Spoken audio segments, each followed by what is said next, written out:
বরগুনা থেকে এ পর্যায়ে যোগ দিচ্ছেন সহকর্মী ফেরদৌস খান ইমন। ইমন, কেমন দেখছেন সেখানকার পরিস্থিতি, ঝড় বাতাস সবকিছু মিলিয়ে সার্বিক অবস্থা আমাদেরকে জানাবেন।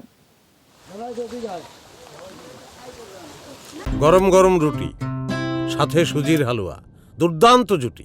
তবে জুটি জমাতে চাই তীর আটা ময়দার সুজি, কারণ তীর ছাড়া আমার চলেই না।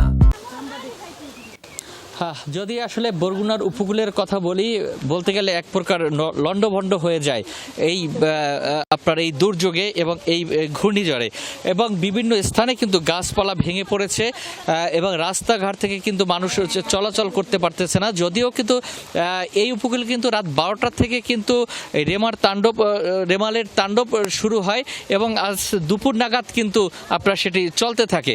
এবং সেখান থেকে আমরা যেটি দেখেছি যে বিভিন্ন স্থানে কিন্তু গাছের খুঁটি বৈদ্যুতিক খুঁটি ভেঙে পড়েছে এবং বিদ্যুৎ ব্যবস্থা কবে চালু হয় সেটাও কিন্তু ঠিক বলা যাচ্ছে না, এবং মানুষজন কিন্তু রাস্তা থেকে গাছ কেটে সেগুলো সরাচ্ছেন। এবং আমি এখন যেখানে আছি একটি আবাসন এলাকায়, এখানে কিন্তু আমরা একটি গাছ ভেঙে পড়েছে এবং গাছ ভেঙে পড়ার কারণে কিন্তু 60টি গাছের ঘরের ক্ষতিগ্রস্ত হয়েছে, যা কিন্তু একদম বিধ্বস্ত হয়েছে। এবং এখানকার যারা স্থানীয় বাসিন্দা আছে তারা বলছেন যে তারা মূলত কিন্তু রাতে বা গতকালকে কিন্তু আশ্রয় কেন্দ্রে গিয়েছিলেন এবং আশ্রয় কেন্দ্রে যাওয়ার পরে কিন্তু সকালে এসে দেখতে পান যে তাদের ঘরে কিন্তু কোমর পর্যন্ত পানি, এবং সমস্ত কিছু তাদের মানে ভিজে গেছে পানিতে, এবং তাদের রান্না বান্না থেকে শুরু করে এমনকি বিছনাপত্র কিন্তু ভিজে গেছে।